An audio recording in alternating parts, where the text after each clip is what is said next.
Good morning friends, स्वागत है आपका हमारे यूट्यूब चैनल जीएस कैप्सूल में। आई होप आप सभी लोग अच्छे होंगे। फ्रेंड्स, अगर चैनल पर नए हैं तो रेगुलर अपडेट्स के लिए चैनल को सब्सक्राइब कर लीजिए।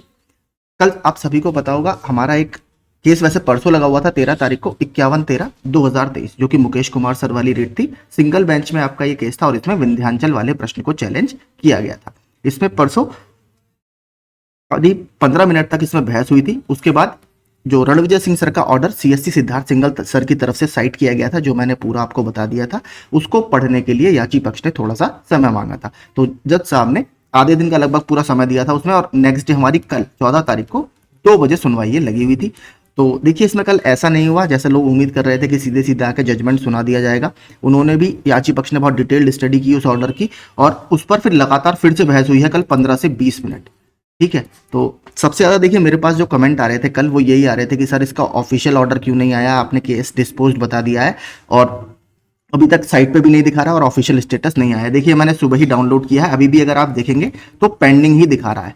ठीक है, बस नीचे इसमें थोड़ा सा डेवलपमेंट कल बहुत लेट नाइट हुआ था, मैंने जिसका स्क्रीनशॉट डाल दिया था। यहाँ पर आप देखेंगे जो लिस्टिंग हिस्ट्री में शॉर्ट ऑर्डर आता है, वहां पर अगर देखेंगे एडिशनल अनलिस्टेड लिस्ट 1 जस्टिस प्रकाश पाडिया सर की बेंच थी। लिस्टिंग डेट आपकी 14 तारीख की थी और जजमेंट देखेंगे आप तो जजमेंट रिजर्व इसका कर लिया गया है।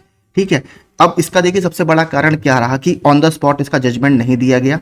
पहली बात तो अगर आप इसको पिछले केसेस से कंपेयर करेंगे, जो 2 हमारे केस लगे हुए थे, एक तो 18,807 था और 21,794 था, जो ये विमल कुमार का था और ये आकाश कोहली सर की रेट थी। इन दोनों में देखिए कोई सुनवाई तो हुई नहीं थी, सीधे इसमें केस हुआ था आपका डिसमिस्ड एज विड्रॉन, क्योंकि इन दोनों ने कॉन्टेस्ट करने से या फाइट करने से मना कर दिया था। इसलिए इसका ऑर्डर आप देखेंगे 1 से 2 घंटे में ही साइट पे अपलोड हो गया था, बहुत जल्दी इनका ऑर्डर आ गया था। इसी तरह परसों जो कन्या विद्याधन वाला केस था, उसका ऑर्डर भी बहुत जल्दी आ गया था। लेकिन अगर आप इसको देखेंगे, इसमें जिसमें 30 मिनट तक आपकी सुनवाई चली है, तो 2 इसके सबसे इंपॉर्टेंट कारण रहे हैं। मैं आपको बता देता हूं कि इसका ऑर्डर क्यों नहीं आया। पहली बात तो जजमेंट इसका रिजर्व किया गया है, अभी ऑर्डर इसलिए इसका आया नहीं है। सबसे बड़ा रीजन जो इसमें रहा है वो रहा है इसकी सुनवाई बहुत लंबी चली है, और जब आप ऑर्डर लिखवाते हैं इतनी लंबी सुनवाई के बाद, तो वो ऑन द स्पॉट लिखवाना इतना पॉसिबल नहीं होता। ठीक है, अच्छी खासी इसमें बहस चली है। आपको जो याची पक्ष ने अपने पॉइंट रखे हैं उसको भी समराइज करना होता है, जो सिद्धार्थ सिंगल सर ने अपने प्रूफ दिए हैं उसको भी समराइज करना होता है। आपने ऑर्डर देखा होगा, जब ऑफिशियल ऑर्डर आता है शुरू में इस तरीके से लिखा जाता है कि heard the learned council for the respondent, heard the learned council for the petitioner. तो इस तरीके से पूरा ऑर्डर वो बनता है। फिर जैसे अगर आप किसी और ऑर्डर का एग्जांपल भी देते हैं, उसको भी बीच में इन्वर्टेड कॉमास में साइट किया जाता है, तो उसमें थोड़ा समय जाता है, इसीलिए थोड़ा सा जजमेंट को रिजर्व कर दिया गया है। होगा वही जो मैंने आपको बताया, आप कहीं भी जाके देख लीजिएगा, वरना मैं वीडियो बनाता नहीं। केस डिस्पोज आपका ये हो गया है, क्योंकि जिस तरीके की सुनवाई चली है, मैंने भी खुद कॉल करके बात की करीब 10 से 15 मिनट, उन्होंने साफ कहा है पूरी सुनवाई कहीं ना कहीं हम लोगों के फेवर में ही थी। बहुत ज्यादा जो मुकेश जी है उनको तवज्जो नहीं दी गई कोर्ट में, क्योंकि साक्ष्य हमारे पास भी काफी अच्छे थे, लेकिन मुकेश जी भी पूरी तैयारी से आए थे। और दूसरा देखिए, जो सबसे बड़ा रीजन है, मैं आपको बताऊं इसमें हुआ क्या। 2 तरीके की सुनवाई होती है। एक होती है जब आप ऑर्डर दिखाकर केस को रिजेक्ट कराने की कोशिश करते हैं किसी प्रीवियस ऑर्डर को, और दूसरा होता है आपका जब मेरिट्स पे आपका डिस्कशन होता है।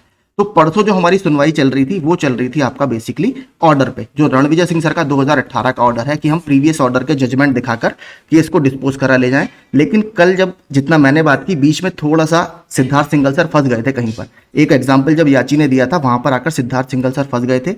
एक्चुअल में क्या है, रणविजय सिंह के ऑर्डर में एक लाइन है, .35 आई थिंक वो, या 36 है, मुझे पूरा याद नहीं है। उसमें ये चीज लिखी हुई है कि अगर कहीं भी कंफ्यूजन या कंफ्लिक्ट की स्थिति होती है तो आपको मिडिल पाथ अपनाना पड़ता है। ठीक है, कि आप एक मिड वे आउट निकाल लें। तो इसमें ये जो चाह रहे थे मुकेश जी के वकील, वो चाह रहे थे या तो ये पिटिशनर बेनिफिट मिल जाए, ठीक है, क्योंकि मुकेश कुमार जी अकेले इसमें याची थे लगभग, तो इनको 1 नंबर मिल जाए, या फिर इनको फुल मार्क दे दिया जाए। ये इनका डिमांड थी। बीच में आकर यहाँ पर थोड़ा सिद्धार्थ सिंगल सर फंस गए, और वहां पर जो हम लोगों ने सीनियर एडवोकेट किए थे, जीके सिंह सर और खरे सर, उसका हमें बहुत फायदा मिला। यहां से थोड़ा सा देखिए केस ने दूसरा मोड़ ले लिया, और अब यहां से डिस्कशन चला केस की मेरिट्स पर, कि आप मुझे दिखाइए कि सीधे हम क्वेश्चन पर ही बात करेंगे, प्रीवियस ऑर्डर को भूल जाइए आप। जो रणविजय सिंह का ऑर्डर है उसको असाइड रखते हैं और इस पर बात करते हैं। तो इसकी वजह से बहस थोड़ी और लंबी चली है, कल आप देखेंगे 15 मिनट। ये 2 कारण थे। सबसे पहला कि पहले दिन तो आपका रणविजय सिंह सर के ऑर्डर पर डिस्कशन चल रहा था, और दूसरा अगले दिन हमारा मेरिट्स पर डिस्कशन हुआ, जिसकी वजह से सुनवाई थोड़ी लंबी चल गई। तो इसलिए ऑर्डर में देखिए सब चीज़ें साइड करनी आपको पड़ती हैं, सब कुछ बताना पड़ता है कि उन्होंने ये चीज़ रखी है। जो जज साहब के सामने ये चीज़ें रखी गई हैं, इसीलिए इसमें थोड़ा टाइम लग गया। बाकी ज़्यादा कोई समस्या वाली बात नहीं है, आप बहुत ज़्यादा मत सोचिए। निर्णय जो है हमारे फेवर में ही आएगा, इसीलिए आप ज़्यादा, आज मुझे लगता है शाम तक या दोपहर तक इसका ऑर्डर आ जाना चाहिए, क्योंकि देखिए कल तो 2 दिन कोर्ट बंद है। मैं स्पष्ट बता देता हूँ, अगर आज नहीं आएगा तो फिर ये 18 तारीख को ऑर्डर आने की आप उम्मीद रखिए, क्योंकि कॉज लिस्ट आई है सीधे 18 तारीख की। सैटरडे संडे कोर्ट आपका नहीं खुलेगा, इसलिए अगर आज इसका ऑर्डर नहीं आता तो फिर ये मंडे को आएगा। ठीक है, तो दोनों रीज़न मैंने आपको बता दिए, क्या इसके रीज़न रहे, ये इंपॉर्टेंट रीज़न थे जिसकी वजह से जजमेंट आपका रिजर्व है और अभी तक नहीं आया।